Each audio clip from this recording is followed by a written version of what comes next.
Bonjour chers apprenants, on se retrouve une fois encore aujourd'hui, mais cette fois-ci, cette session sera uniquement consacrée à un exercice d'approfondissement sur les CQRLC série.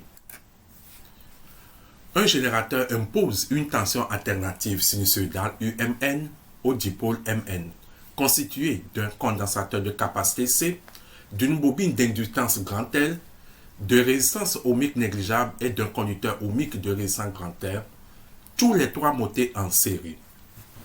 L'ampèremètre de résistance négligeable indique une intensité efficace grand I égale à 14 mA.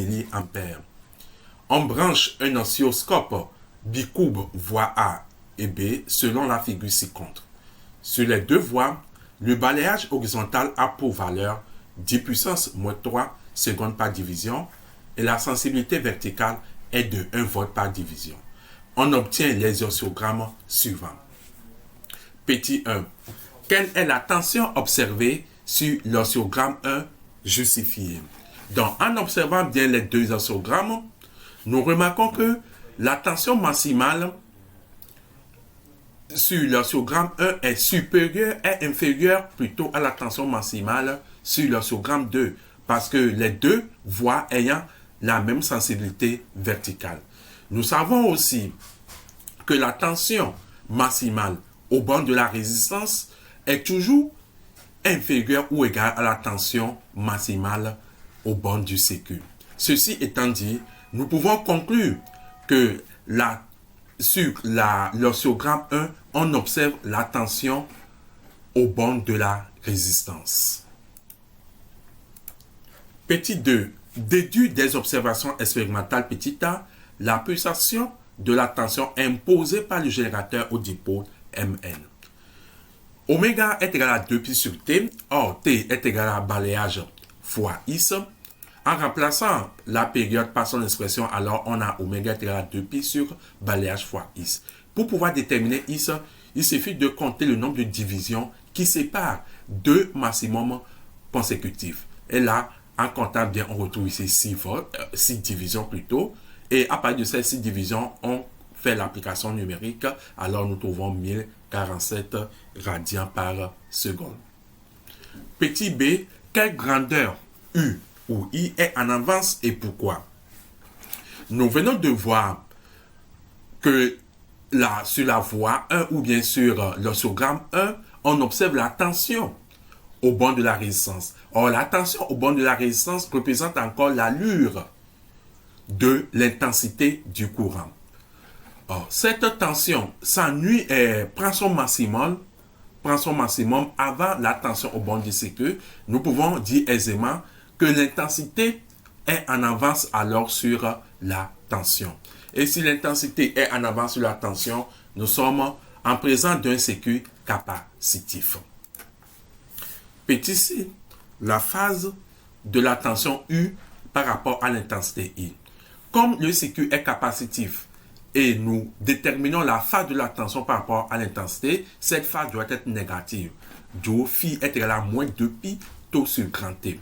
Et pour pouvoir déterminer tau, tau correspond à une division et nous avons déjà vu que la période correspond à 6 divisions. Et en application numérique, on trouve phi est égal à moins pi tiers, ce qui donne moins 60 degrés. Petit d, on demande d'écrire l'expression de la tension U de T. Donc U de T est égal à U masse cosinus oméga T plus phi. Mais nous avons déjà calculé oméga et on a calculé aussi phi, il reste UM. U masse est égal à K fois Y2, la sensibilité verticale fois l'ordonnée Y2. En remplaçant U masse par son expression et en passant à l'application numérique, ici Y2 correspond à 4 divisions 1, 2, 3, 4. Et là, nous avons notre expression de U de T. Petit e, la résistance du conducteur ohmique. U masse 1 est encore égal à R I masse. Or, U masse 1 même, c'est aussi égal à KY1. Et en remplaçant U masse 1 par KY1, et on peut déduire aisément notre Y, notre R plutôt, qui est égal à KY1 sur I racine de 2. Pourquoi? Parce que I masse, ça fait I racine de 2. Donc, en application numérique, Dans notre Y2, ça fait 2 divisions ici. Et on retrouve R égale à 101 ohms. Petit f, la puissance moyenne consommée par le dipôle RSC. Dans cette puissance moyenne, c'est égal à RI carré.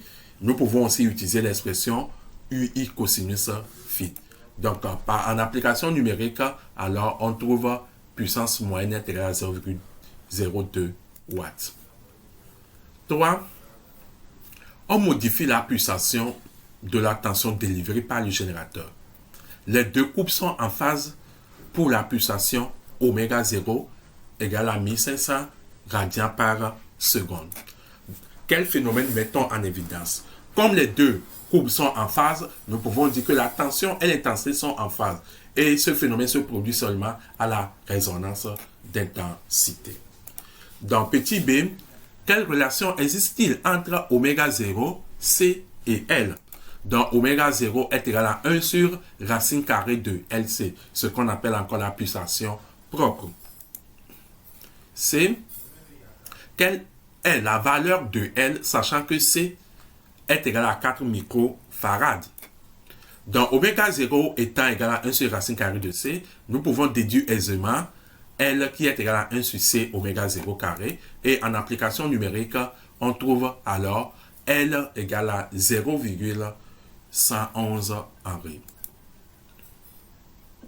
Petit d, calculer la nouvelle intensité I0 mesurée par l'ampèremètre. I0, ici, ça fait U sur R, tout simplement parce que à la résonance, Z est égal à R. Or, en remplaçant U par UM sur racine de 2, alors I0 est égal à UM sur R racine de 2. Donc, en application numérique, on trouve alors I0 égal à 42 mA. Donc, petit e, calculer les tensions efficaces UL et UC au bord de la bobine et du condensateur. Donc, à la résonance, UL est égal à L oméga 0 fois I0. Et en application numérique, on trouve alors UL est égal à 7 volts. Et de même aussi, UC est égal à I0 sur CI0. Et en application numérique, on trouve UC aussi, toujours UC égal à UL est égal encore à 7 volts. Et à la résonance, on parle de phénomène de surtension. Vous voyez que la tension maximale même au bord du circuit, c'est 6 volts. Mais la tension efficace au bord des deux dipôles est égale à 7 volts, qui est supérieur à notre 6 volts.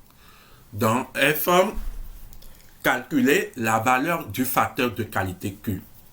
Donc, nous savons qu'à la résonance, UC c'est encore égal à QE, c'est démontré dans le cours.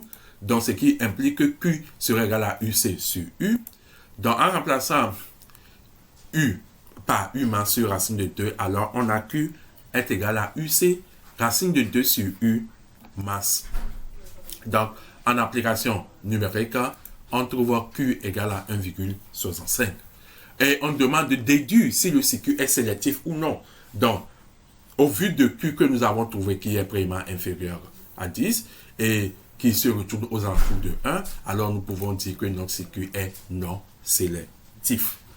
Nous sommes ainsi arrivés à la fin de cette partie. Et n'oubliez pas de liker la vidéo si vous avez aimé et surtout de s'abonner à ma chaîne YouTube. Merci pour votre attention.